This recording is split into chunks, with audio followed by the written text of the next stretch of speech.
डाक सेवा, जन सेवा।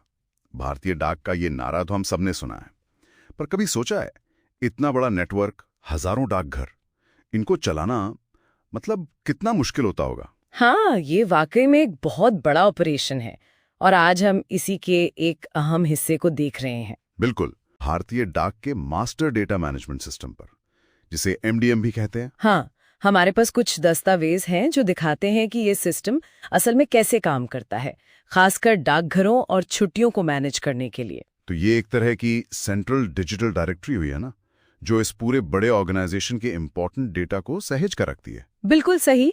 पर्दे के पीछे का वो ढांचा जो पक्का करता है कि सारी जानकारी सही हो, अपडेटेड हो। दस्तावेजों में दो मुख्य चीजें दिख रही हैं, ऑफिस मैनेजमेंट और हॉलिडे मैनेजमेंट। अब अगर ऑफिस मैनेजमेंट की बात करें तो ये सिस्टम अधिकारियों को कई सुविधाएं देता है। जैसे नया ऑफिस बनाना मतलब क्रिएट करना, मौजूदा ऑफिस की जानकारी बदलना यानी मॉडिफाई करना, और वेरीफाई और व्यू भी, मतलब जानकारी जांचना और देखना। जी हाँ, और खोजना भी आसान है। आप ऑफिस आईडी से, ऑफिस के नाम से या फिर पिन कोड से भी ढूंढ सकते हैं। हाँ। सिस्टम की एक खास बात है, जो ऑफिस अभी वेरिफिकेशन की प्रक्रिया में है ना, हाँ, उस सर्च रिजल्ट्स में दिखते ही नहीं है। अच्छा, तो मतलब जब तक पूरी तरह वेरीफाई ना हो जाए वो पब्लिक व्यू में या ऑपरेशनल व्यू में नहीं आएगा। बिल्कुल। इससे ये सुनिश्चित होता है कि सिर्फ एक्यूरेट और वेरीफाइड डेटा ही सिस्टम में एक्टिव रहे। डेटा की शुद्धता वो पहली प्राथमिकता है। ये तो बहुत जरूरी है, खासकर इतने बड़े स्केल पर। अच्छा, ये तो हुई ऑफिस की बेसिक जानकारी, लेकिन एक और चीज काफी दिलचस्प लगी, ऑफिस की हायरार्की, मतलब कौन सा ऑफिस किसके अंडर आता है। हाँ, और ये सिस्टम इसे बहुत बारीकी से ट्रैक करता है। ये सिर्फ एक ऑर्गेनाइजेशन चार्ट जैसा नहीं है, इसका ऑपरेशनल महत्व है।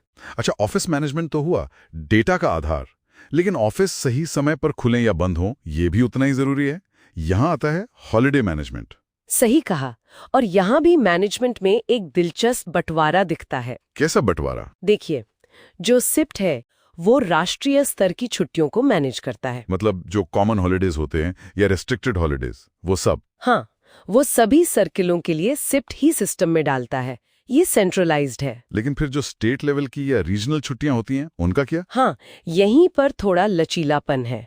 जो राज्य या क्षेत्रीय छुट्टियां हैं, जिन्हें एसएच कहते हैं, उन्हें संबंधित सर्किल खुद एमडीएम सिस्टम में अपडेट कर सकते हैं। अच्छा, तो लोकल लेवल पर कंट्रोल दिया गया? बिल्कुल, ताकि लोकल घोषणाओं और जरूरतों के हिसाब से काम हो सके। दस्तावेजों में एक मेकर फैसिलिटी मैनेजमेंट का भी जिक्र है। हाँ, वो क्या हो सकता है? संभवतः ये वही प्रक्रिया है जिसके तहत लोकल अधिकारी, मतलब सर्कल लेवल पर, इन छुट्टियों की एंट्री कर पाते हैं,